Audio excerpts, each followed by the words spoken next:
same minors. They have become emboldened. Say no bugger wire. You didn't be a free.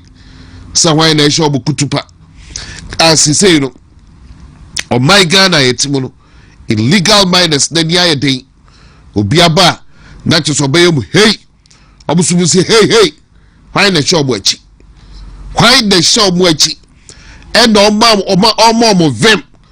So be obeba masa sisu biano.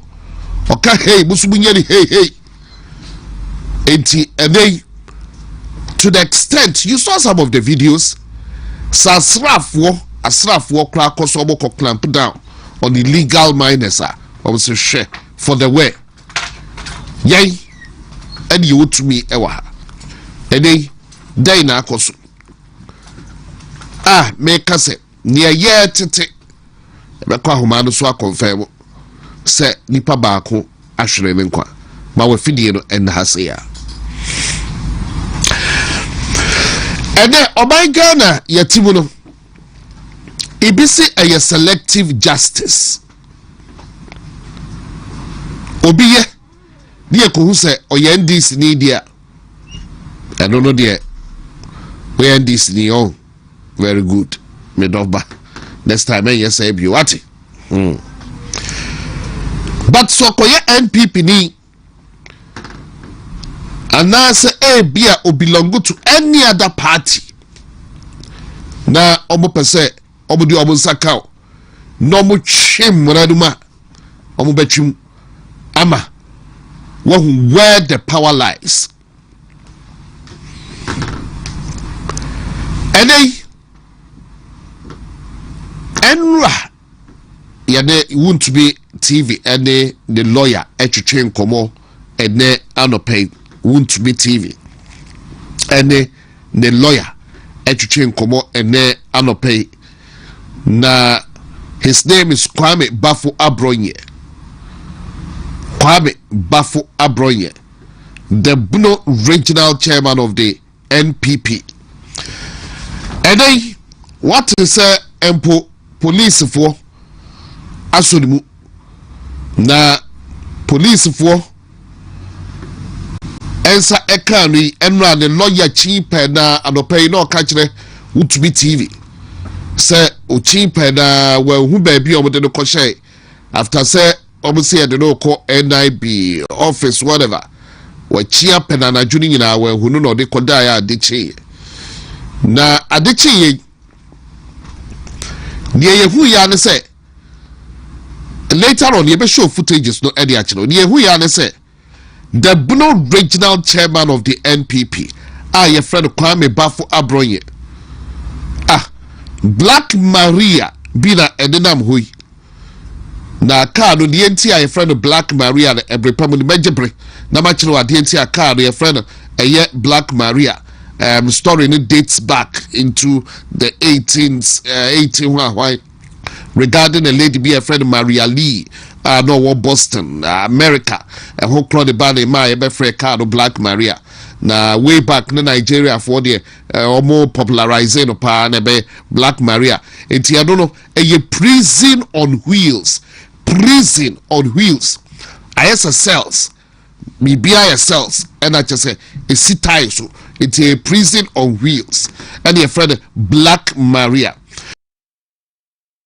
a year at court but one is a Kwame Bafo Abroye was here free a year Black Maria yibimu kinkray not just a handcuff egunensa na why dia yankosha a year Kwame Bafo Abroye and a yachino edeno ashe prison on wheels a year Black Maria yiwe handcuffs egunensa but I don't pay yade WONTUMI TV ne lawyer WONTUMI is a case no it borders a misdemeanor and a yamide be ansam to make a cabo but a yamide say enche lawyer Evans Osebunsu ebet nasi wujbedie so na yade no atwetwe komoni rera nsem no kakra. So before I even proceed, let me jump the gun. And then my guest on the show, lawyer Evans Osei-Bonsu Ebetinase together with a former German South DCE in the person of a Honorable Andrews Bediako, or former MC German South, and the Honorable Andrews Bediako Ebetinase Wujumedies together with a lawyer Evans Osei-Bonsu. And see, as I make a say, you be one to say, Kwame Bafra Broye, handcuff Egunensa, was really see a prison on wheels. Your friend of Black Maria Kaimu Baso make us say yinti uhuni koso enti wahuri simuna ye process no for anansomde no call court enti wo de wahu video no Kwame Bafo abronye ena hunu wo screen ma handcuff egunensa na chese eden ekwan obo fa so a obede no court and also obede court and no. So this is the Bono regional chairman of the NPP Kwame Bafo Abronye no. Now a copy court and no. Yeah, a peer free man say court them honomuno. And a prosecutor, yes, there's the court, peer free court, one also any, and a war short move. So that's the Bono regional chairman, Kwame Bafo Abronye, the Kwaku Black Maria do Emu. We remember so, okay, when you enter your voices. The reason why they are putting Abronye inside the black mark. The courtroom, they see what they put in Black Maria is a criminal. Is a criminal. One day we will put more people. Many thanks. Maybe I'll get back to that because later Salam Mustafa Ede in Seb be etuja eti be abekwa akutie ensem no. Ebi anana kwame. What the mamintie eye clip no last one na uboye no. Yenshe eno yenshe.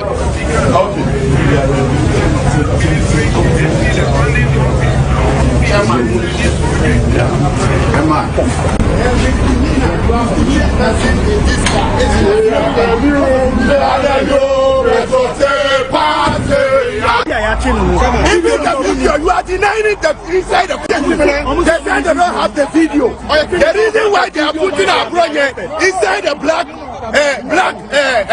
mark, the courtroom, they see what they put in Black Maria is a criminal. Is a criminal. One day we will put more people. But nonetheless, yanko yedi be that was papa nana Kwame yanko yedi. And then ye a course so court dying ho edono and then ye course so bakra regarding a ye abro enye diano ebi enono. But then ye a buy and some much so be chile yese oh ade no de chese onye hwehwemu wie blah blah blah blah na evidence be or yakwa kokase asem a chese onwie hwehwemu de a oninchina so pa bia emu odene but then some person ade no betra 48 hours and omde abronye abakot omo empese omo be keep no well over 48 hours. 18 obedeno abakot. Na we no the also person be keep 48 hours. TikTokers bienu emana ya cheob from Ashanti region. Omo ye the omo etro cells no more cells 96 hours. And no promise copy court ya remand you 2 weeks. 96 hours behind cells. But omo copy court no yes I remand you 2 weeks. In this case almost omo pesa abronye be bet them for well over 48 hours. Enti eno omo no abakot. Enti that is all sha omo enye omo niema nyina enwie. But yenhwe eyesobua omo edebon. Yes we misdemeanor. Yansha Subu of the board. Later on the lawyer Evans Oseibuns Ebetanase. Now Yanina Chuchun Komo Ebisebisan and Semi. But just for your information, by way of information, Abronya lawyer Daniel Mate Ado, lawyer Daniel Mate Ado of a year in Nkrumah and Associates. I think the chamber belongs to Kujo upon Nkrumah, or the chamber hono ye jumono and all representing a year Kwame Bafo Abroye. Eti your friend Daniel Mate Ado or no representing Abroye. Eti omo court na lawyer no I understand or may a reporter actual boy juma pa na omo say nunti no de na back court omo person omo be overstay and say be bro 48 hours no eso na offenses no one a publication nientia omo edena copy court no they are charging for publication of false material with intent to cause fear and panic. Publication of false material with the intent be a lawyer for the bar with intent to cause fear and panic and no air back. 2.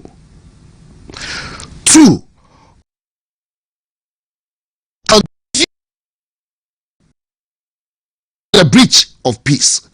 Offensive to the breach or for the breach of peace. And on the Subwa, Yadiabo Kwame Bafo Abroye, the regional chairman and as a Blue regional chairman. Now, sure, did you know say? Yes, we did the IGP attempt. We did the IGP, we did attempt.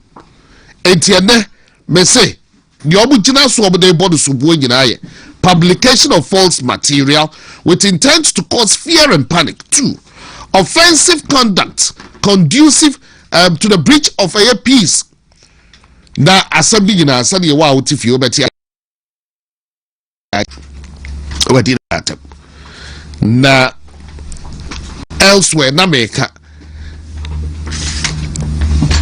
last time yeche Ohiniba Bini of a Power FM the kind say the lawyer, I'm repeating, the lawyer Kojoga Adawudu questioner Obisa Yane say, since when did insults become a criminal offense?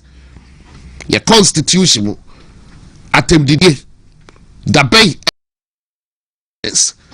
That was back then, and that was the question. Kojoga Adawudu eposuye. And will be our lawyer worth his salt. And him say insults there. Your constitution no. You say a moral unfit behavior. Your constitution who say you can say the attempt, but your constitution no and regard the insults sir. Before 2001, Nana Ekufuado repealing the criminal libel law.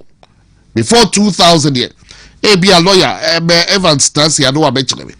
And no, they are a serious offense. But after 2001, I repealing criminal libel. I think it's no longer a offense. Be a law books. But I don't actually yebeko. Enti the United States is the mean away. Sheda se omra on the 12th day of September. And the lawyer for the donor a yom mama say na way a case benya yam money bill asa akana ship edinasha Black Maria mu say also reappear on the 12th. Near money bill, I was asking we say. I had to do an hour. A lawyer for P. Say, the Hifana Ghana, Eke Kakri. Wait, Yasa Kanashim so Umbra on the 12th. Meanwhile, NPP. Honorable Trans and Chakrabe. Meanwhile, NPP. Yako Aquatia. And as Ansa Meka Aquatia, dear. Ye were my muha. A branch of friend Kevin Taylor. Atem didi ekochi kobre man nyina abrante wadi obi atem Obaye allegedly yes you are the vice president the fee echo court I read the suit or call court e could see saying or call court no e could see saying but today abronye misdemeanor ya chendo de nasha Black Maria mu budi wa mo ya de omusha Black Maria mu ya de na ba court asa de nasha Black Maria mu echo back to cells somra on the 12th so allegedly that's what we are told eba court I read the suit handcuff Nkansah obaye court no so Baklano uncle UFN on them justice Ghana and now. But I'll leave that to the lawyers. NPP a petition IGP Christian Tete Yohunu after Akwatia by-elections we showed on TV a year. Oh, by man, you vigilante man, you cry, friends. I threatened Masawood. I tried to. A woman, a serious offense. Full glare of a year police for 5. I threatened Masawood police for Jinaho. Oman Yeshe.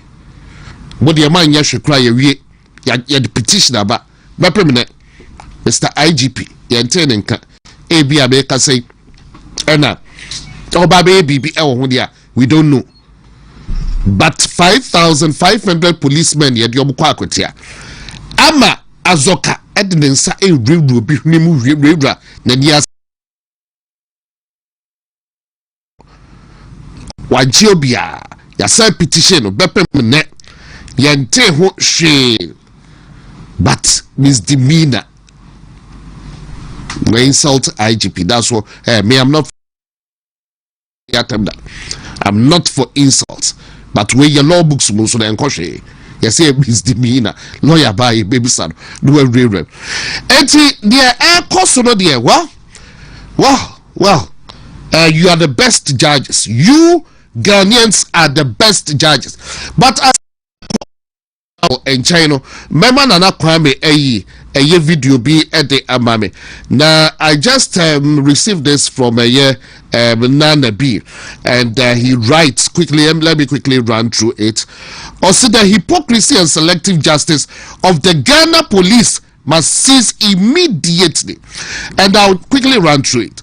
It has been almost a week, yet the Ghana Police Service has failed to take any action on the NPP's complaint of threat of death by Chief Sofo Azuka and Alhaji Abdul Wahab during the Akwatia by-elections against the NPP's minority leader Osahene Alexander Kyeremanteng, Honorable Anodompre Chief Whip, and myself. Strangely, the police have the manpower and resources to pursue and arrest the NPP's regional chairman, deny him sufficient legal representation, and arraign him before court within 48 hours on misdemeanors, while those who have committed felonies walk about freely.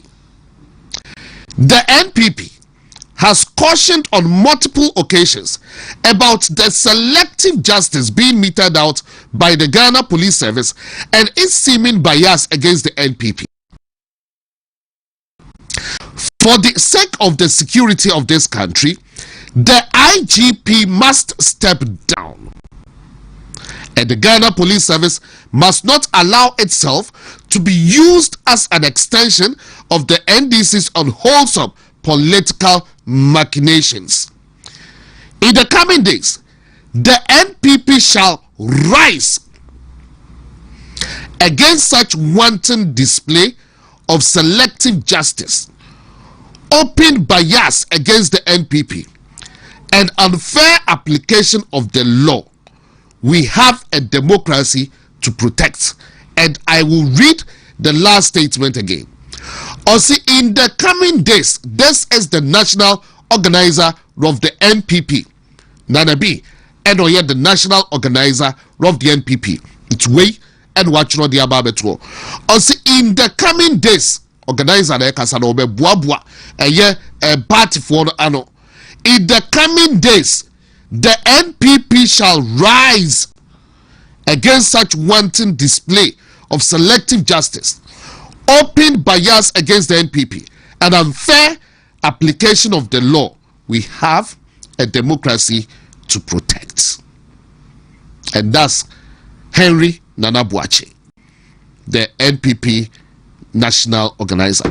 Maybe a video no and to so be pacho. Nana Kwame, Captain Smart video no the fato tsunami fair do. Mahama Nkansah ye adwuma. Ba won na won chenchen a wo bri wo mojani eye bibi to bring a bind way to power no. Edipa ni bi wo a wo di tumi a won te ase wonim be bi free. Iyoko any attorney general must ascend them dodo mo ya bind way on popular them dodo. Gradually, this administration is becoming unpopular. Me kind of metro who pa fa who pa jai. If I wo me free ya. Antibi anti my name is Nyama Pede to me. Sada me dim kuruma be gumi hunu muso na ya petre nam ko. Iyo ko di attorney general make aban unpopular ntem dodo. Na Ghana ha ye wono wan ye careful ahụ enema ma ban ye unpopular Mr. FJ ku 4 time woni be ba ahoso no na ohiani eya aban unpopular sikani eya aban unpopular aban we ya nye careful attorney general ni yoko begu aban before 2027 me meka kire upa fa upa jai tie criminal prosecution and your time and your because so the Captain Smart area misika eyewo and obe prove enya me awde makọ court no so woni ma me ka kire ne court yen ka no kore court onim no kore court onim ntro court onimumra cheniye court no kure ni court yen kan kure Nkansah I swear in the name of the Almighty God that whatever I shall say it shall be the truth and nothing but the truth omwa whatever I am about to say is the law. It shall be the law. Obia test me say Kwaku for smart the do tunchai na 78 million nasa omo kope 78 million na kakra empone ho eba no I'm Makai test that stress Kwaku smart the no the fatu nchai no kura no beka no mo be fight na 78 no asa omo kopo ne kakra ba no na the baby it's about them. Yeah, ekoso eno no honorable atrase menani akasabu no emana kwaba na enche nso lawyer Evans Osebo nso ebetena se ntwumedie nso honorable mema kwaba mejoso ofa keke na mepacho ho eyedie yeah amanfo se ho ye as usual amanfo se ho ye ai and crowd the amanfo no crowd the ene sa say you hear baby abrene duru no a say wo kasa wan ye yipe ne do ko ai me say ayi nsawamu say yi ndi omo mai na nipa omo de ye ba ho ye do so oh baby edun de last time okay yo me say me kan me fi say na me abronya de we omo hye ne den say me no me regional chairman no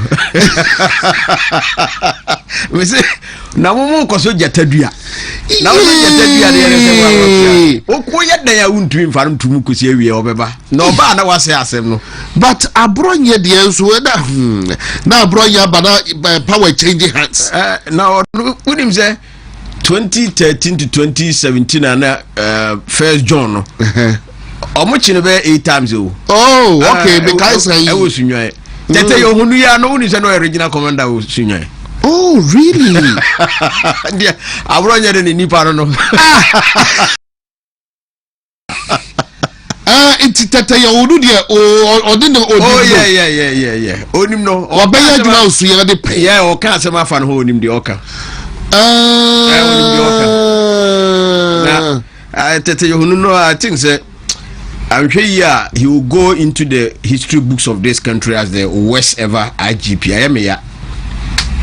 Because time now the man on endorse. I think say by the end of the year. Yeah. But the all year no meaning say among crofobia piano and all year near maybe a emboa.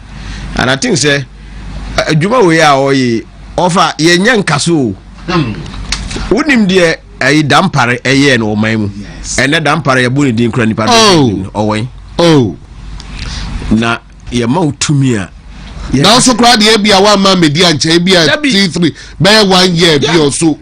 So I quite so cry man contract because I think say per information in near my one we know as a or more the and never be our year boy because of elections. And then I'm so ama or more we man say Jiko Didi. I say ye ka say Jiko fie ko didi ara say Jiko didi a enu bi na omo de amane e na oba ye no so amankofo bi pipia no e na ode ye de oye no. And I think say it's very wrong. I say oye very careful. Please say one for na yansi for ma wonim say dampare bra na ho no ampipi ni ya de ana ampipi wo pound no oche no. Yeah, and this ni ya de na so oche wa oche. But we de no aya one sided.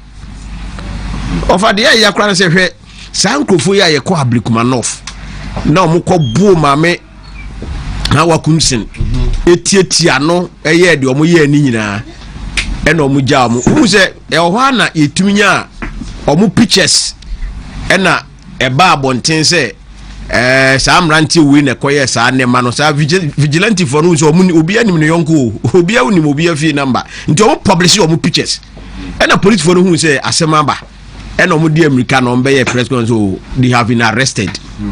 Omo ka so omo achi omo no e na omo di din bi ba e se di na omo ko se free him for na omo de hye omo ani e na omo di age hye omo anim at the end of the day say nipa na yesi achi omo nipa 8 no omo de omo ko court omo so omo Nkansah e plead guilty enti de na ye hwe ne se de nei ye de hankofo agu abronye nsa na ye de ne na ma obi ehwe no na ye de na kwotena Black Maria mti se de Black Maria offer sa aka no ye de ayi ye fensen criminals omo kunkuru omo na de omo tram omo na de omo tram e na de abronye tram enti obi ehunu abronye be sa nipa na omo yes to trust na police for catch them say omo de omo akokoto a omo sentence omo ama yama omo fine 6 stars no be sin ne obi enu wa hu sa nkrofo no obi enu wa hu sa nkrofo no na ohwe 2021 police for no issue omo statement bi na me wo ha ya na mehwe amam omo issue statement ka say ye chi obi a until say ye do be court na ma conviction no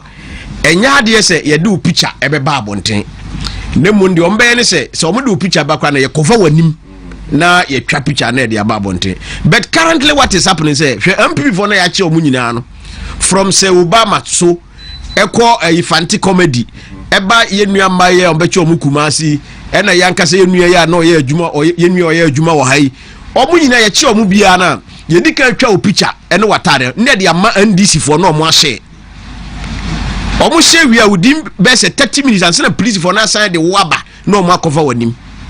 That's what the same thing that happened yesterday e wa abronye de no omu dika twa ni picture ena omu de ma radio gold for Radio Gold is an NDC station and a police from the mom because you don't call police station and a police quarters no media be any ho. How did they get the picture? It's your mother bab on TV and send a police for no any picture for free by a cover with him into a deliberating and or more. Now, selective justice that under the auspices of this current IGP now, so I'm sure yeah, the aircon Obama Nkophobia Piana Manakoye, the worst ever IGP we have ever had in this country. This short time, yeah, obey steam, no, because a number of buy why you say a political persecution, political opponents. And this is for said now can say a call Akotia elections, not so for Azoka. wako jira ho de abronya ge ya ye se ne ho aba asem a ye kwachi ni nu na wako jira ho se obi ama information se MPP fo abewura mo party office atete ayi mo posters unya nduru ho na odi abufuo ukoduru an kwa ye ka kira wo se wanka so ko hu ye no ka o video no se wo ba no enye nokre mi wa na wo gina sahade no se wo beto afenyo mark no ho a nka e be kwa akoye by election foforo ewo ne constituency. What does that mean? Lawyer ba na utrete obi a na NDC communication officer say onya another mpre nipa ohwe omo na bi adodo mpre ene efense ayi afenyo mark no mo hwe omo wakoti a no munya omo a ena nkombe hu say mema oba bi sa nipa wi Sofo Azoka, second vice chairman of the NDC, and the MPP third vice chairman. Wahu onim se ni ano onu di agro kama we ya na okoso na tarim udidi na tem de ne ma me se bi ka frache na wo koso abranti ya tarim ma police work na wo mranti omudi wachu ba ko afa ochi akobona so. MPP for logic complain with the police safe na yefra Sofo Azoka obi anim na onu na no wanya ho akotena radio so ya omuje ni interview ka chense hwan na betimi invite no se o ye den se afenyo mark na ono onimra no kra no okobo police ni ya nche no enti ade ntino obi be friend say you see na IGP watra ho masa na ma we akubisi sabre we na abro nye kan se me na me kotra radio so ana me na me kogina abonten kan se yakoba bi se NDC fo member of parliament and ma bejira ka se nka me beto no ho anka be by election e wo ne mpeso so a nka me abro nye ye nche me ena ho na se bi uka frache odi atembam me I don't support nkofo edi atem politics ye omo am ka so politics ye dirty game I don't support it. Ye politics about ideas emti da bia de me kan say me NDC for me expect anything big from them da bia me de omo niam mo ye na opposition energy omo nipa ben na watena o man we mu ni wiase afana wadi atemse ne Kevin Taylor na ekamia say na NDC for no hihye na chi na yetete say nokre enye nokre but omo ba power ni ehu say yampa say NDC for no led by President Moss President Mahama no mo hihye na chi because the asi no Kevin Taylor aba bonten oba Ghana na yede no kwotena government official asem we ba aban endinaye yede na kwotena government official banglum allegedly emma ye free ho ye tam no de no ko Supreme Court ye ko dware no e bo ne powder e di spray gu ni ho e ja no man sign call back to US because obi ana court de bench warrant atunity so oba ye se osi airport o na police fo ahu no national security fo ahu no enti nka osi ye na na ese nka omo kyen no omo de ko court o obi anche no ye man betena o mamu ene ye man national security coverage ene wie na nkada na ye de no ko Supreme Court kran say IGP no ne nkofo pese omo kyen no per the court bench warrant na nka omo kyen no Supreme Court ha ene omo ja no ene de na V8 ena ode yi akekere nani ene de no ko Supreme Court ene ye man Supreme Court no dware no ene hohoro ne ho na obo ne powder ene o san spray good no ene o san kotra US ene o to na o san di atem this person no obi anche no Kevin Taylor to me tina brochie tina ne radio ni na yi so edi otumfo atem chame chame you see lawyer who say ejamuna empembo we am amro Matias okay lawyer so make us chame okay o chame na we dey mikro akotudwem na saa nipa we mpanifo mo wo Ghana bie ni wa Kevin Taylor ndi o mo atem yanche no obi ono de kwa no court we ma court no e de bench warrant eto ni ti so obeduru Ghana obi anche no ye dware no ama wasan ko enti abronya dia wo kan say the lawyer ba o minim so be chechemi yes misdemeanor nanka ye di obi atem a say ka lawyer e civil case ara meboa enti eno as IGP officer wadi wa atem a court na file case against him na nam se wo tumi nti ya ono ankasa de nante call police headquarters obi anche no ono ankasa de nante call ye de handcuff gulin sate se de obi e wakum nipa na make sa abronya na wo ye ni se no wo pai na tifi na wo hye ne dene opia bonten a obeye de se wi ntie bi age say omo ho no omo buy bebre na omo pe days ni bi ka ho na 2 days bi ana say every day bi ana omo ache na omo de no ko na omo release na omo ache no na nka asem we ye do ko court police for ka say mo ma ebre ne yenya hwehwemu na court remind o na selective justice na NDC for ye no ntie na many obi din ko de mechanism of de ekoso nyina ya nya very careful na say nyame boa na 2028 sense akaye ba ban mu a worst things will happen in this country. I am afraid. No ni yemu bi yesuro. Political party be there are hawks and doves. And to una we the hawks within the party no mo the moderate ones no you always talk to them no maba form but who the hawks no go no ka so be the omo pan nyina mo a over o man nko baby a ba who say me yam sisi me mo mai. First of all, we shall acquire the Chief Justice Afaso. Yeah. Na chesase onya sadia ya wo rai. Na fe ene Ghana for a selective justice. Baby e jina enye. Odo baby e jina enye. Me no ya adwen se me de maka because oman no nsakaye bad the next year. People within MPP no beka say no. Esese ye bi. I'm sure you are makwan kra ma say police for the baba chew. That's it. Tone of fire na the letter. Citizens arrest. Citizens arrest. Omba bawura ofie no mo achew edo wakoma police for. Yesi fa no tum. Na ye koya na say buy. No for my ye team. For the first time in the history of this country, Ghana for be 13,000 refugees in Cote d'Ivoire. War-torn country Cote d'Ivoire. Menti bi da menti ni mpanyin sem da menken kan bi wo history mu da se Ghana for aye refugees me ka se omo si 80s na omo ko Nigeria na Nigeria for pam omo Ghana ma na the Ghana must go by but no omo nye refugees na bibia nye house baby omo ye refugees no the present own hometown omo mpani na Nkansah kurum na sem wesi ye no omo mpani emie na no kan we.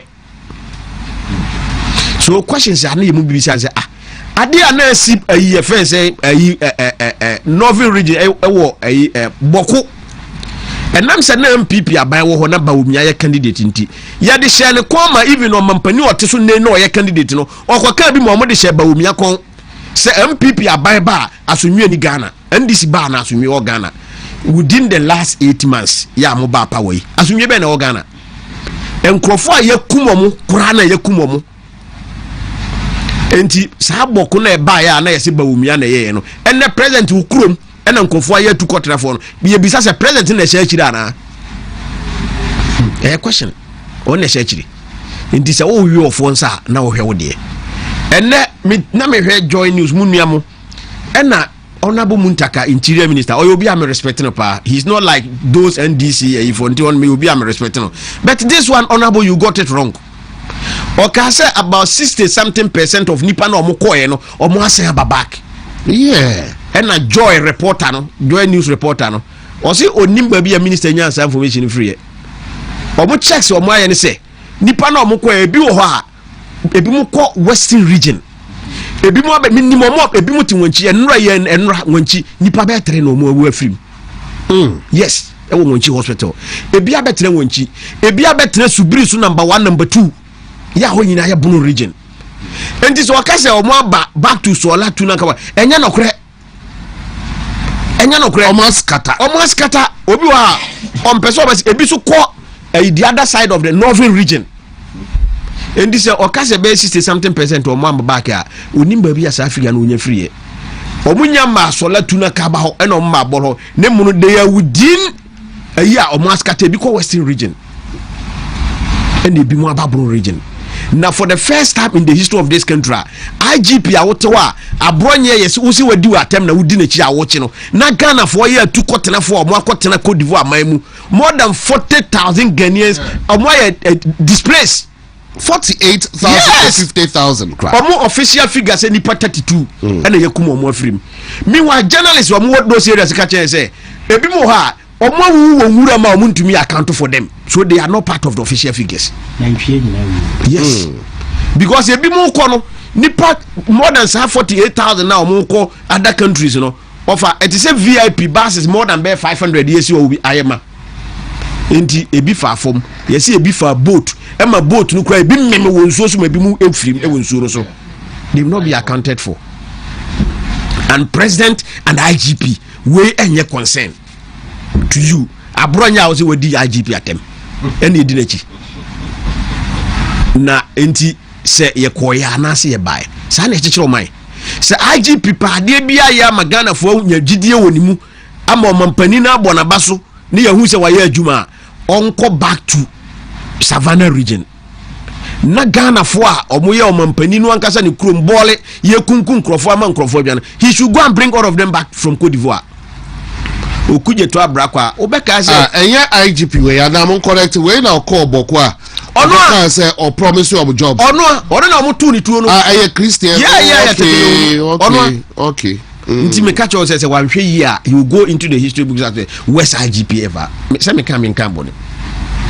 The evidence is clear. The all ye no man grofo bi piano e na all ye de ense say oye na wo yes a ebema wankasa wo gidie ne wo nimde ne wo nyansa Ghana for wo mu no ni nyina na afiri nsa o man grofo politicians pipian na dampare wo horo wo ye politician untimi pipian no a menua steka mu nyina mo ye MPs wancheche wo mu nyina wo se wa drive afa traffic him wo ye MPP wo ye MP obechew because what them run na ye adwuma one ye friends or ye professional police dia tete ye honum pekran se obe compare ono ne dampare wo ye sapen wa brain crew and yes o chew me dem compare because dampare was a professional police officer or CMP before NDC for but where do CMP before on NDC for or check TikTok for a multi TikTok wa or more kasa ya so mo kasa tia o mampani ana say NDC aban o che omo ye MPP for na flight here kwatito ye say bi o ka fa ye nua mo free mu NDC government spokesperson me ne ko programs won kran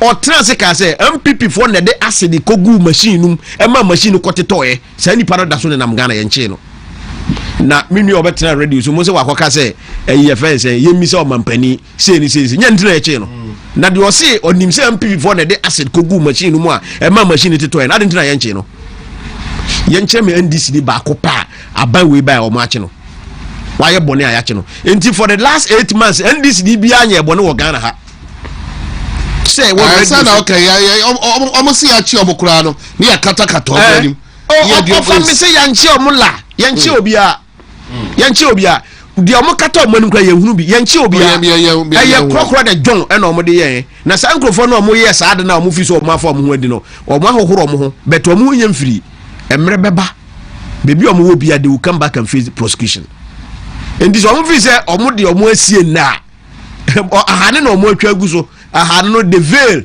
will be unveiled na sa time no ne bi hu say sa na obi krokro mo beti wamo adentina ye nchi azoka oye ndisi ni ntia na what threaten the whole minority leader na odaso nam honne wase anya nef akotra radio so TV ska say adintre say frɛ no ye frɛ no enti ya papa tete yo nu enema ehia sesi apa ye Savannah regional Ghana for aye atukotra for no them 13,000 na omakobo mu adwa Cote d'Ivoire okuje to abrakwa ebra Russia Ukraine wo si students omo oso abanchene yi nyina de ko ho eko Ukraine enne ohwimu haya o Ghana for akotra Cote d'Ivoire untumi ko ho nko hwe omo untu nko honko na nka ade wofa imagine say President Akufo-Addo time ena nka ni kurom chebi ana o menka say MPP kura stronghold Ashanti region ha ena ade wo yasi ena Ashanti region fo atukura akotra Bono region enke benya so atra okruma kebenya so atra enso o mampani die hi o munyina ne say abronya wakodidi IGP atem yesi wakodidi na atem ene edi achi yakotam no de na akɔhye Black Maria eno se ye chiam Roberts ne omo criminals hardened criminals ena edi omugum nti ye de abronya kotu na abronya ko ye hardened criminal na ana me say mo bi anwene kwam ho na kwam de we de ye nketo ama no na opi abonten a se Friday no mu yi ni kura na Saturday or the evidence show beba na de obeka send de wadi kan dada no ono ye nyine ba na wasa wo nti omo bi se omo ye no aka na atuma omo bo obetna show yi so a oba osibedi e bi wie na me amasa ko report me ho police ti obo me ko da ho preku ti obo nchebe enti ye be se Ghana fo nyina se na nanu ma mo ka bi ebam asofo amoka bi ebam mu nyina mu hunu se de ekoso ne no mu nkondem na mu nkondem na se mmere no sesa na se edane koye ti ade foforo na se obeka bia yeso obeka na make as a political party bia hawkswom enti mo a mo fi se mo akama no atum no MPP fo ye be fa me ne wankasa ochena ye be fa wunua ye nkasa ade be che o ma me ne de no ko ebeduru bi na wankasa ya be fa wo no obi ani ho beka bia ma wo and I think so man na ye chichire no enye ndisi fo nko ade a ye mortgage my way fa man ndisi because o man win elections why ya na eba no Captain Smart na etia no 78 million asa o kire yesi yehia nsem kirofo minim se mo de enfrem ho o kire yesi omo na obehu se questions ya Philip Kwaku sabe o to o prepare no wa share the amom wo ba bisawi na me ko bi a ana me ko bi a me first question na ye de yesi Savannah region Ghana for mutu kotra na mo wo henfanda be na ye ko for mo aba o mampani kro mo mampani nkasa me enti se ade na ekoso ho no o mfoa so ana so ofo aso na nko kan yenti yemfremo Captain Smart dey offer me sikana sa dey mo chema mo no sa mo che ha bi ama ha but 78 million na Felix chiche no asa o mo se aka se be 5000 na we fees abi come 5000 offer enya hwinti na nani abra ho tie no enti on dey ma come ne kakra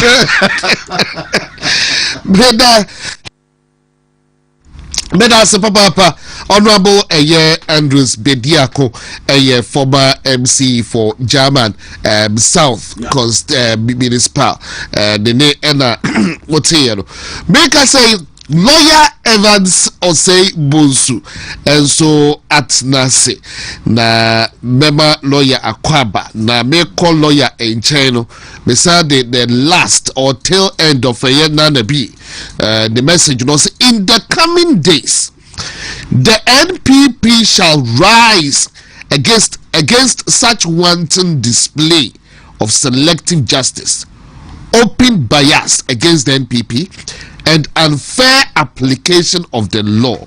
We have a democracy to protect. Yes, Debia, Upam Bema, and as Upam Hufwa, Woto the Bema, meaning say Bia eho, and Kika Kroya. But lawyer, that's a lawyer. Beba Kwaba. Yo, Major Sopa. Na, Oya, na mo fancha me, and Nadia T4, na Machaka Kaname or Sika TV. Many and DC for near heated argument or auntie. Now, no shepherd, auntie, I feel it to me. Oh, that's it. Lawyer, they say him say, what is our trouble? Late in the Nimudia.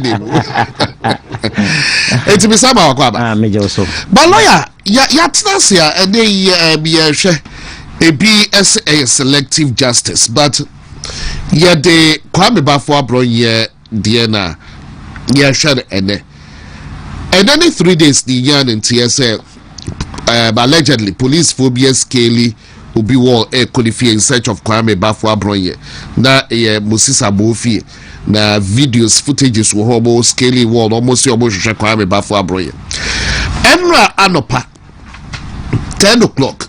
Any yan and TS or then the lawyer Daniel Mate Ado Kwaku PM ewo police CID or say omo a present to omo yeshada omo aba into omo interrogating for well over 2 hours said the lawyer ekachre WONTUMI TV in fact omo interrogating na and then yebe wansa Black Maria bi ebesio yankosha Kwame Bafwa bronye na handcuff egunensa wewriesi and now call court, I think circuit court.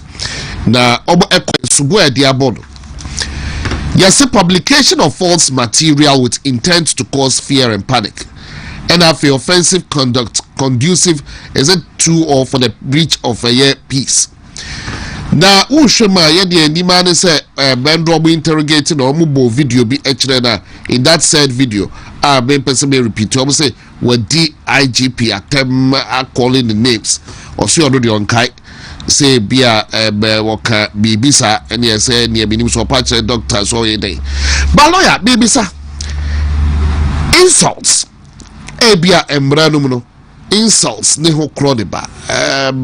There are instances there, but and there obviously at the end of misdemeanor. Now you're the Black Maria Ned dinner baby snare young man the bail. Yasa Akana Shem say Ombra on the 12th. No. As a lawyer, as a no offer the say. Yo, that's it. Honorable Keki, whether I mention Kuka.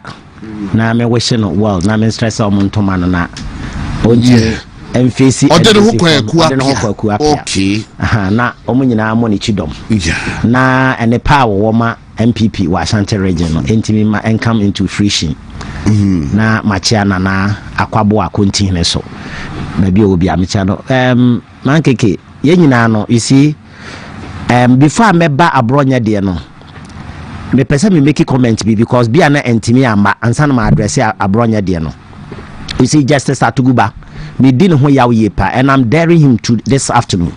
Justice Atuguba the I went to an interview. Yes, me take an interview. He's one of the oye hypocrites.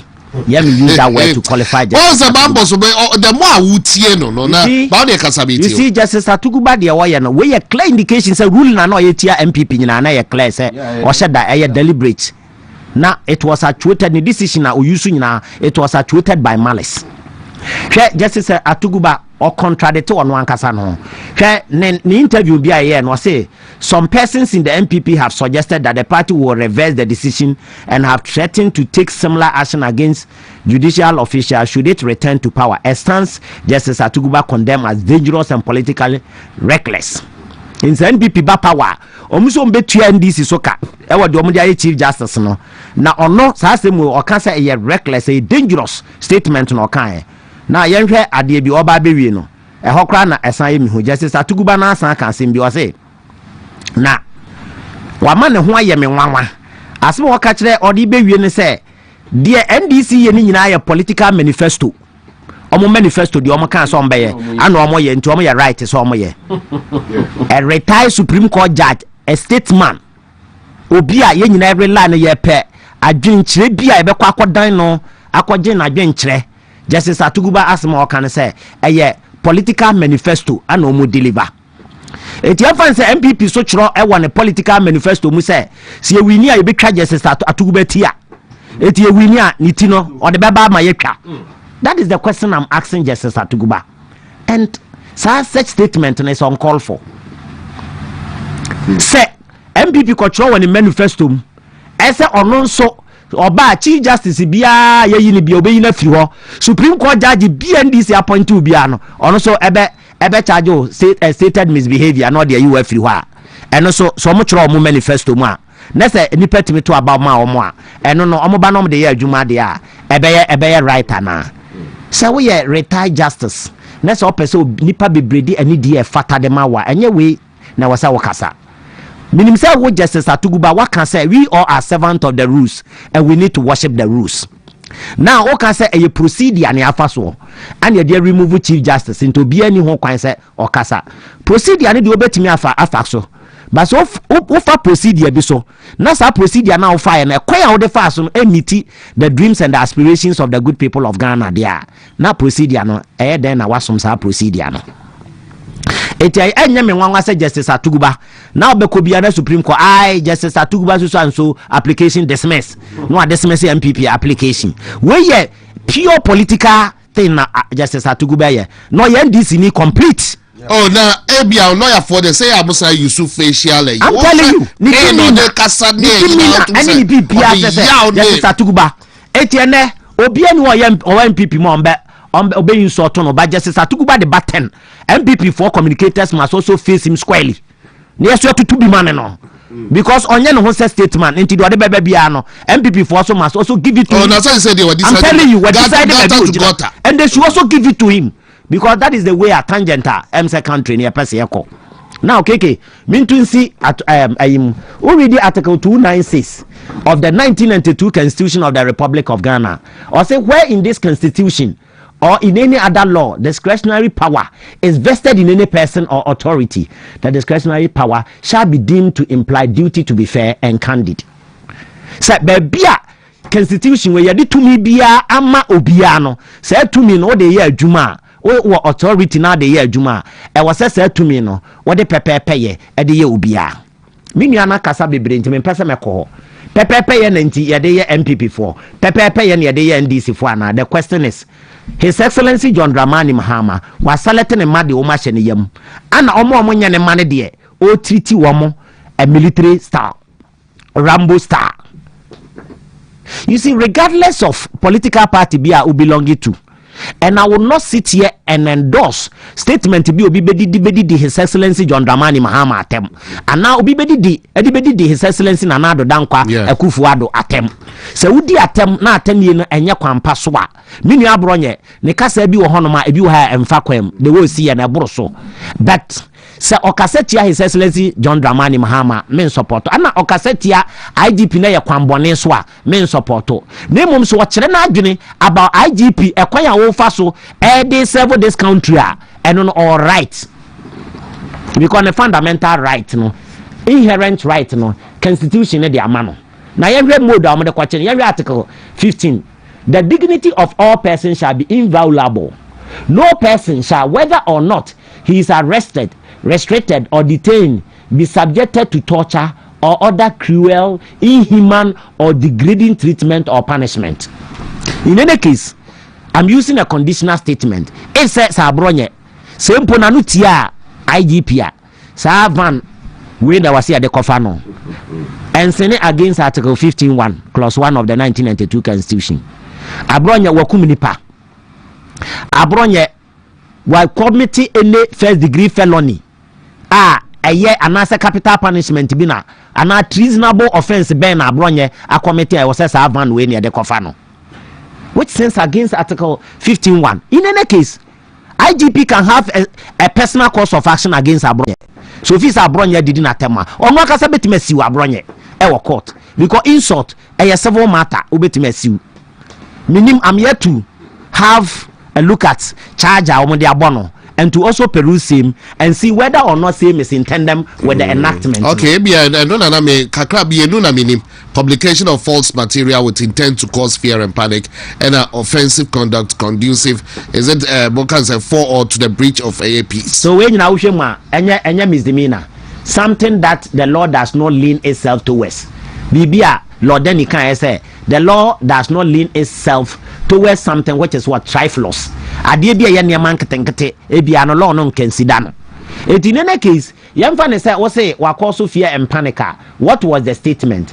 Does it mean as statement? You see, these days I'm becoming worried and more perplexed about the conduct of some of our judges.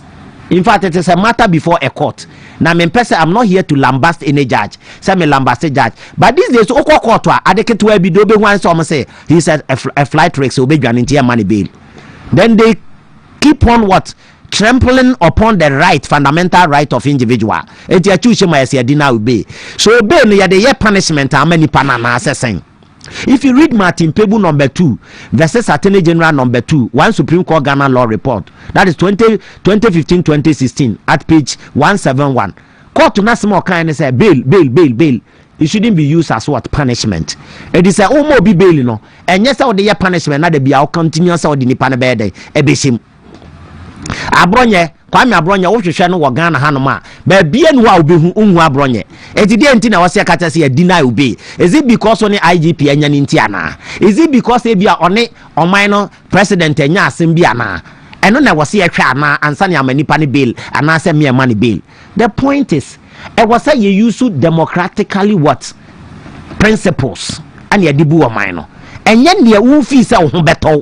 Ana the officer obeye ama wo wa memu akoso enu nti na wasa wodi treat nipa because there eye me ya bebre ni say His Excellency John Dramani Mahama, he's a nice gentleman, I like him na so oye statesman enti wasa ba no so ye bibia one ne manyina be ne pepepe because when you win an election who win him the good people of Ghana, you did not win this election purposely for NDC what members, but when we need election na the good people of Ghana enti ade bia wo de be the good people of Ghana biano I was how the ubia pepepe.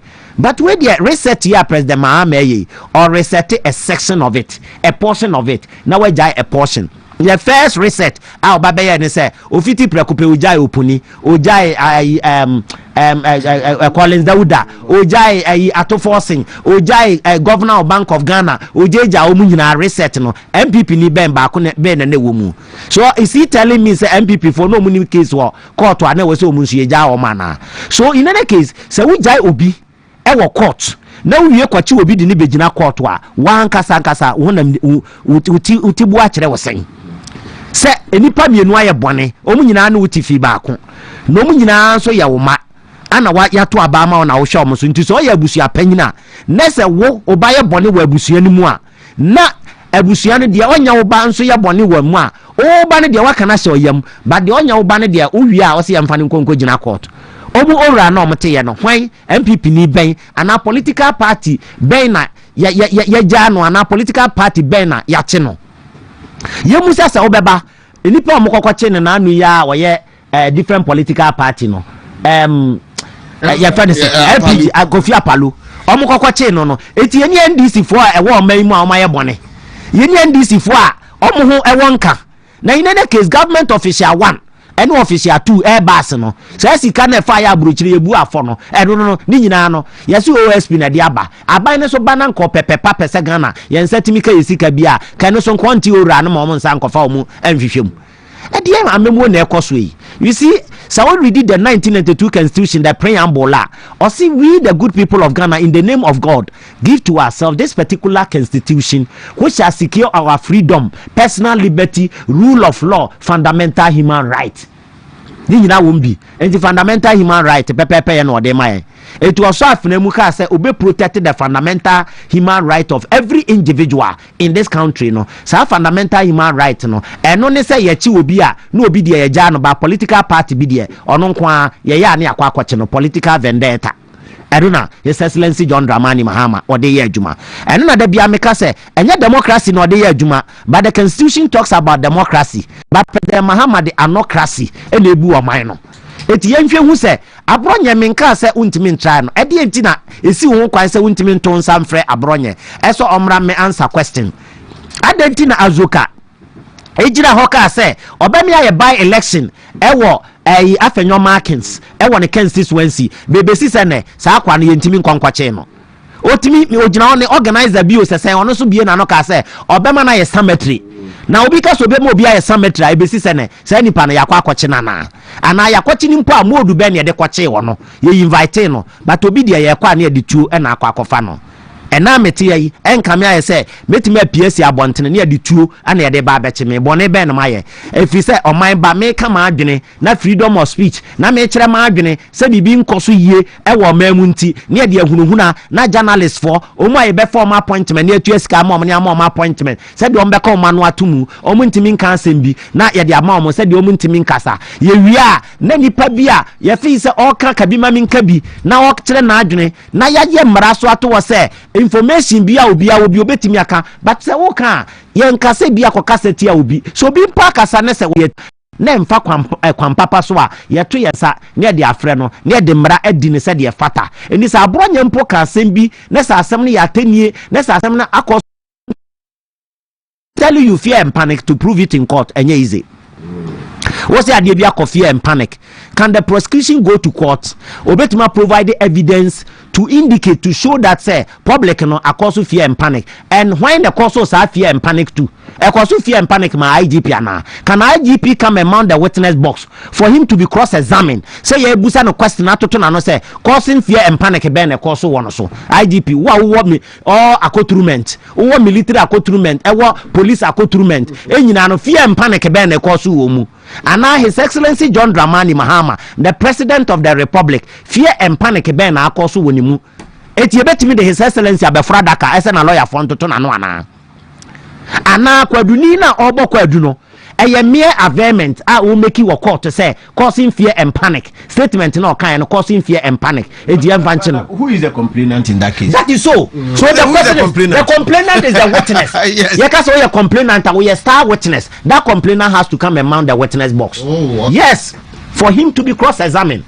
Complainant to be Albefra Daka near to Tuano. And then near to be ano ewo KME. What's on Sanka visa?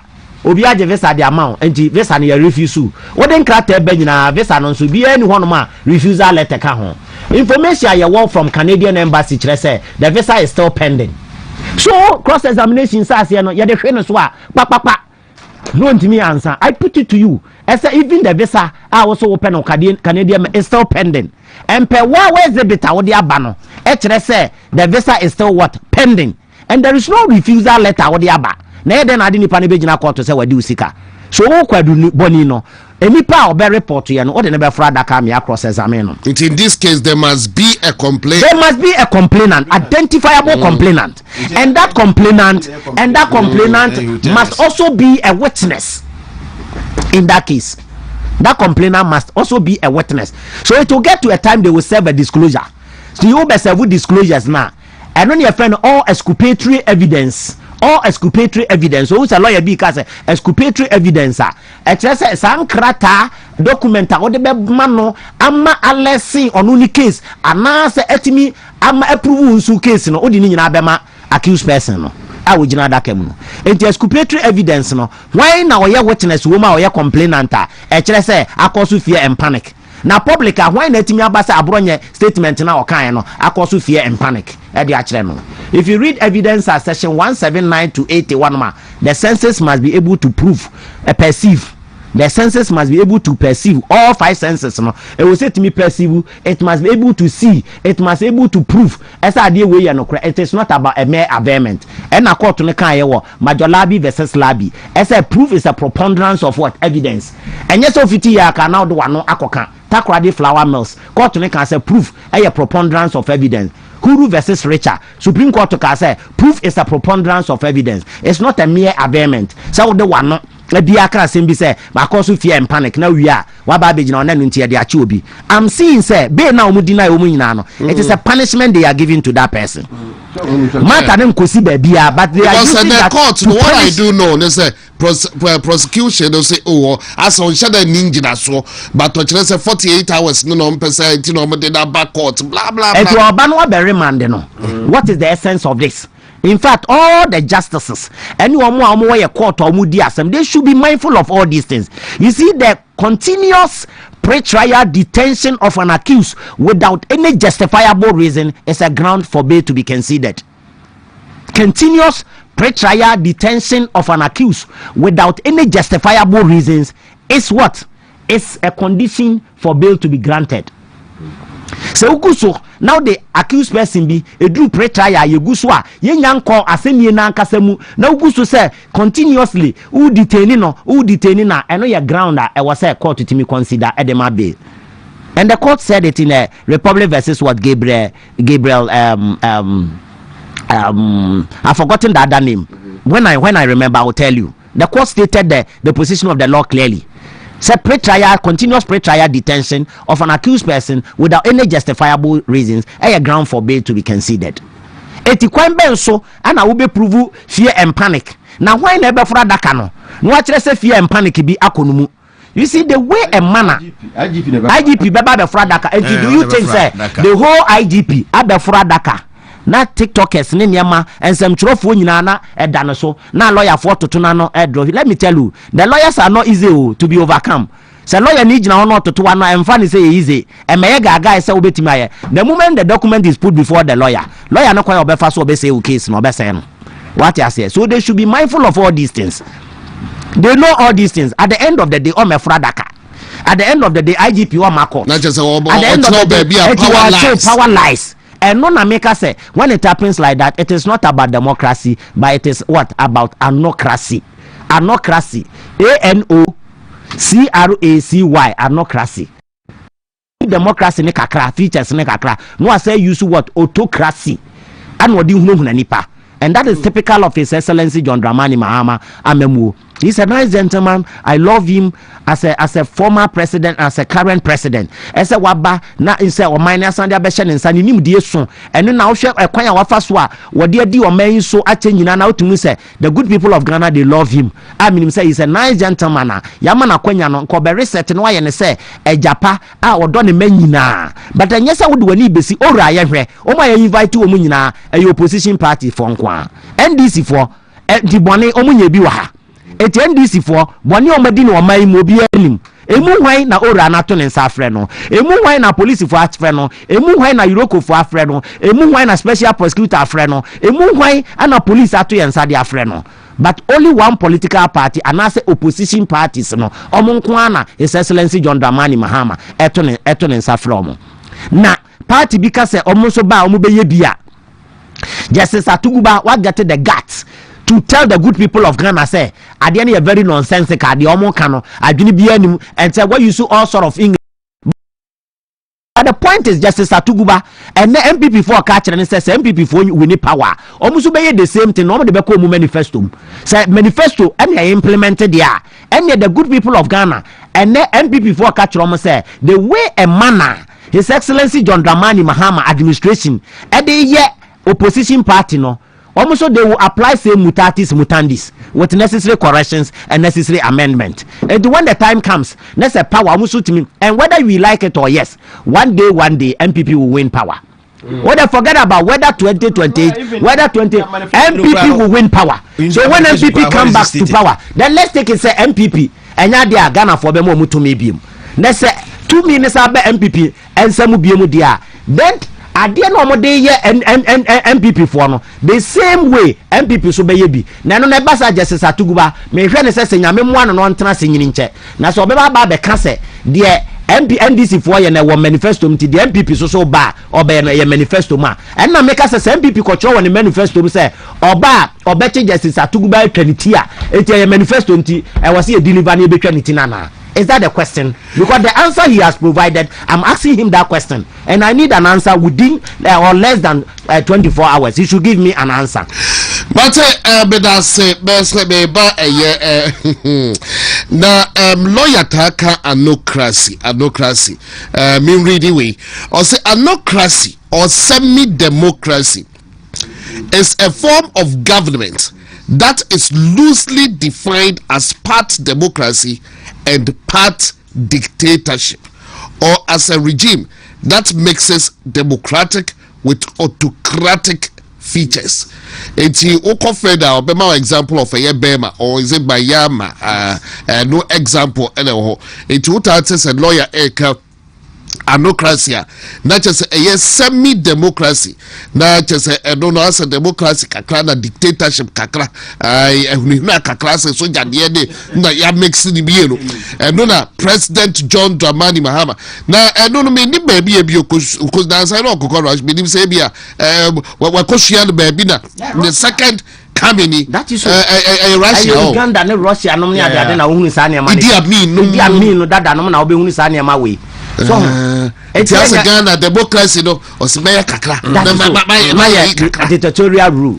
And I fana 1992 constitution are talking about anocracy. Or say a multi-party democracy. That means that kabi mami kabi party a whole it means that one political party cannot rule this country. And idea describe when they say anocracy is when you absolute power.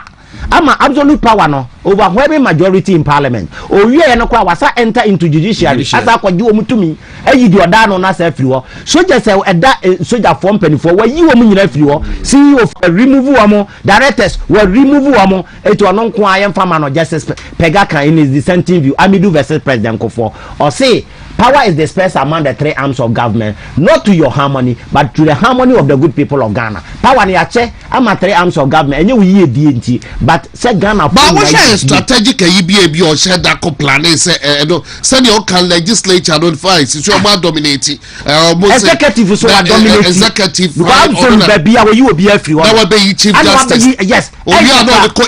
I'm telling you, Parliament crown and ombe ye you so everyone. The Odano, your friend said, Babin, what the dress Enchebia, Yabaka was debut, a Yomunipa, but Enchebia, don't make a chance of why I'm the one, you will be Baho, and you Nkansah political party, don't listen and know what deal with my dirty work. What the Enche, or more than also be Abbas, or more than say who we are, or maybe a country. Not just what we use at Charlotte or say, some who said I said, petition and a petition. Only if you want 2028 MPP for. After we bet you one so or maintain power atnas or may swatch. That is the agenda. That is what they are seeking. And what I can to do. Oh, that is it. Idia be doing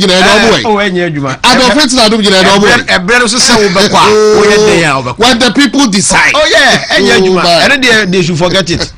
They should forget, but the course is CR and they say a Ghana for no, and I make say minds of conscience.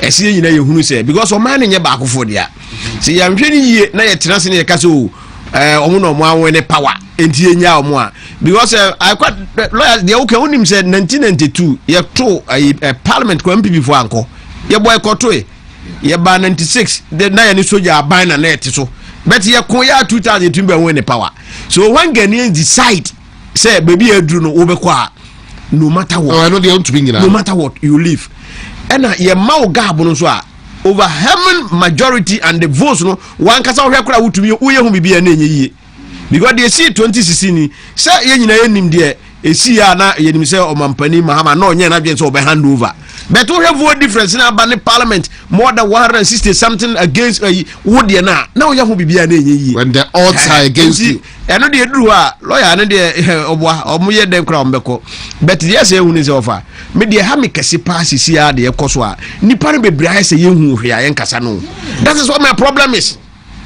That's what my problem because and never be wa esi a senka MPP time ne si ya enka obeti voices obeti nsem me de savannah de ya edwuma and I made the example say da ben yatena o man we mu a yate se Ghana for more than 13,000 o mo ya tu kotra fo akotena Cote d'Ivoire for ne kontokwa no mo ba ha wo ye kontokwa bia we a tribal conflict keke and nam say ye ni good leadership no mo tumi do mo nansi fomti o mampani Nkansah abre se nka o tu America kura ko ade esi voter region yesi ye bie nsuo ama nsuo afa nkrofo ne de ka ho nyina Ibrahim Mahama no ye president nua omo so anuane ne de ka ho okugye tomu niam mo ye ha e ko voter region na anu ade esi wo Savannah region no regional minister ne nadbofo e ko ho omo so omo de mo 12 bags ne ko ni 13,000 or more to control about 48,000 or ni baby da among 40 a year fence mu open a abrobia me hunu kwa na me raho and boni be no more boni o more yen say ya to abade ama NDC and they care not votes ni here omo na nkade we si akufu ado penso a nkoma we nya ba bi atena na okuja to abla ko wai wada na say ofa aduane hye wanuma ye nkasa wo omo nyina observe table manners say as we did Nkansah ndi omo observe table manners na there because when you sorry say be twa the COVID the pain bread so a chese no ye to be transport COVID come o catch na na do sa dey na nkofo ti baby o see Ghana students are no more chance o see nkofo mo yes and then the omo ati omo man mo abo asesa yes ye nti okuja to abla ye nti omo kan ono so na ye foreign minister o na me de ya na ha me kwa no say even omampani no ankasa kura no on se nema ye koso o mamu nyina no omampani ya onkasa why you so quiet as if said the koso no see no evil hear no evil until meanwhile ye ma security briefing daily security briefing na wankasa okurum ade esi ekura untumi nko bole ho untumi nko ho enko soli microphone ka jomse munya de ekoso na enye untumi nko ho na waka na no atum na wayi nani ena mpanifo eso mo wo mamu a asofo akufu ado wo a na Kofi Oduro mu gina yi a na mu di atem Kofi Oduro tumi di atem di akufu ado atem na ka ho enso obi anka hwe ankyere mo why na be di na atem wo man we under our fourth republic than akufu ado one say of the say TikTok ye ba ya e man Kofi di atem bebre di Kofi bebre nim ni say President Mahama first John no na TikTok na ni ho e shase ba akufu ado time no enu nti na nkofo yusu sesi ya bet de akwa anything amafo fi se ade we si ye no enkrofo bi ya ade e ma obi anka omo hwe enti en na yeso ye bia na chese ye no because ye be dware Kevin Taylor wo Ghana ama wase akotra US enti so ono a odidi atem edi mpanifo omo Ghana atem ina na se yakofa na ba Ghana abe man national security protection ade na ko gine Supreme Court adware no abone powder ade sure afufa ne moto am display guni ho ama wasan ko dia yenso ye bi na ena ama nkofo omo ahya se omo didi atem no na nka ye na ye dia ba boss and you can say Debbie because Ghana your culture and my man I don't support people insulting people but a man for be abuse assistant no and then nam so man ko for be aba power on buy no so no o maka o mo no atum and nti na man ko dia nko for be tumi o mo ye de o mo ye no nye no na nka ye culture kire enti ye besere empanifo o mo o mamu ya no of your political party and nti na ne wa betra bon chan kasa asen no na the lawyer kai se wo no krese even no money fit me nyaso so mo de kwose think say o mo akotre Supreme Court ya ye nko ho na wa betina o mamu o man ya nyina he de a ye hwese be ya man betina akọ nanim no na nipa kuo bia ye calculate nipa ya che o mo wo mamu MPP for aye mu ba power 8 months mu achi o mo enko hours amanfo de se kumasi ya na bia nipa na kura atena kan asem no a obetimi ama atene general wa ha etimia processes nipa na ana delegated power because by virtue of article 88 of the 1992 constitution no atene general delegating the powers ni be the ama police, so the police are doing the prosecution in Kumasi here as alongside with the attorney general of Kumasi. It is obi committee offense if the offense was or that criminal enterprise was committed in Kumasi here. Obetima try nipa no wa ha ti die ti na untimi nche so nipa no Kumasi ya ne emfa no kwa ha court ba mo be fa na mo de ne konkan asesa na ba o sisi and no more particular court other court 4 or court 1 when na ehon kwan de ukọ. What is the essence of this? So you have a particular court ukọ. You see, they should be very careful, and the justices over there should also be very careful, because all your court near the mount, not the BIA, also can power necessary. Oh, judge could be a baby, I find yourself when in it. What I say, because can we say power the power?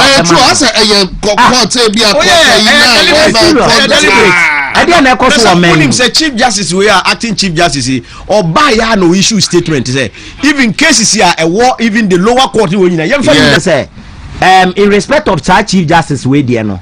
Ade am Chief Justice say me yakwala wo mra ne mu de me compare myself to Chief Justice am men ne na asekra ene honorable Ayukoye Otu senior or your Leonard mesre ne say mo challenge decision bia mo challenge de sabri o mo ntwen power ne esesa no ma challenge e wo MPP penso President Kofo penso okay ya His Excellency John Dramani Mahama ba e no de court ana Justice Denis Ajay e court no de mra ejina so di jai no eti adeti no anko sa review na na se wanko api no ewo His Excellency President Kofo penso so fi se pepepe ne de ya adwuma no fi se bana ne ye ka de aden wanko api no no twema His Excellency John Dramani Mahama bae am se o se chatunya boni bia mesre Chief Justice or Russia obetim because Kofo na yo madwe se ba bia aboku bia be cross o na mo eti mesre Chief Justice obetimi de makovira mepe mesre Chief Justice ese me de adesrede esre no ne honorable Ayukoye Otu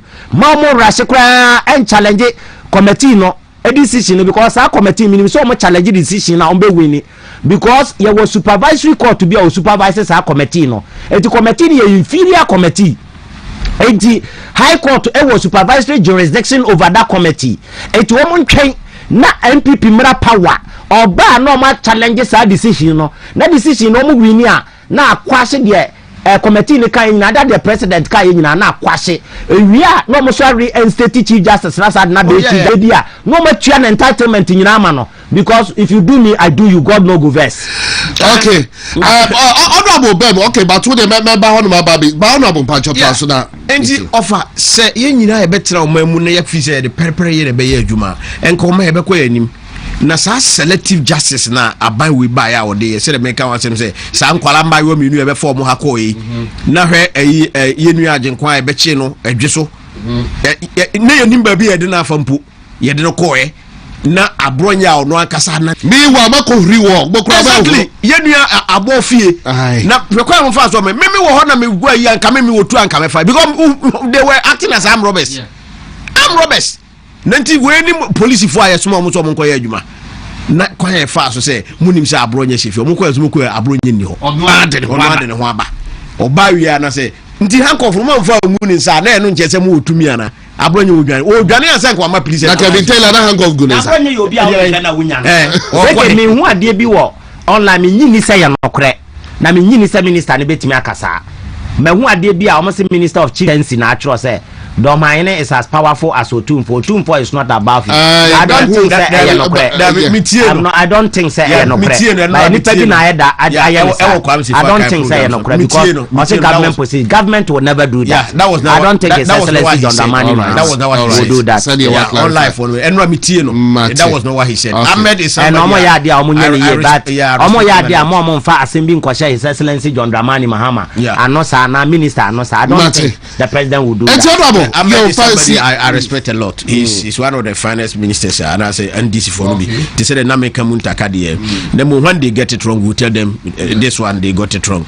And yeah, can I say you be ya de no te say the American say sankofo ye say yakochi omo wo ablikumanof ya besi ne ye hunu ba kokora anim enso ye say ya sentence omo kotua obi entua 6,000 sa no mo ka che yo meanwhile yakochi abronya mo dia 2 seconds no mo video nyina wa abonten na oya ade we ya me amete he we da ka che me say sa no why na maje edi e krokro de jon enti sa amrante no omo se omo achi omo aye enim so omo nchi omo mfom ko ba bia no ya videos ni pictures nyina ho de enim no de ho na mmere no sesa enti na me ka se de ekoso ya hwe yie na se aye fense aban no sesa 2028 a oman we mu wa hwe a me suma nipa na obeba be DMPP president na enim no se ahwe ya pressure na be ba no so no eso this what the next form because nipa bebribu afu de ekoso airtime because me what do I want to say I didn't know you MPP for the anedi American ya be wuram NDC ni bia no ntimi bisa say enti 8 months NDC ni bia anya do ba bia dey bisa won say do politicians ever learn omanpani dada Rollins go oko enena sem no omanpani dada Rollins for dominating say no so for while of 90 there or 90 years and yeah no me can already say NDC for ye no ya omo say omote political governance and political party formation ase organization say MPP for and mo party no and mo achiche and mo go say na mo ya na mo fi say yankwala na mo fonka games na me wo sunwan president ye fere say Judicial Rollins na ode ne party buy a one ne yire me si o mura park no so no and e bie nyom park no so che say wo be kasa Rollins kra exist na me say wow say na tumi tie say nipa no enne omu ni hobi mu omo de party as Rollins di na hu kra wuti di dia na telling you wo say nipa no mo wo hemfa ene kofu atwa ne ho omo wo hemfa ena ne wo aye wadwen say wonya tumi ena wo ye de ope na say wo ka say politicians na yanka say duru ba bia ye na create problems no mai ho because our police for ya omo twe abronye de no kon na omo ayi politician bi na epiepie omo o kina mra no dane a wo politician we say sa police ni ya na be sa ba che obi mu ono sa police ni enti da bia ye create hole no de ato na nkofu we manipulate system no ena ye to na ye hwe enti ye besre de ye koso no enye fe ye nyina hu say ye Ghana for na omampani da bia me ka say ono ye obi a ense say omma ye kwan me ka say wa feli because ba bia o free buy any baby or coin baby or baby druno and say oh my kwan kra me ka say wa feli nanso de ekoyi de wa man krofo bi pepia no say wodim say nipa ba kwa da bia na ye kana say asonwe hina asonwe nya president Mills president Mills your body chief justice we say wodim say this for no omo ye say nko omo ye mame George na Wood bi omo the pressure si Mills so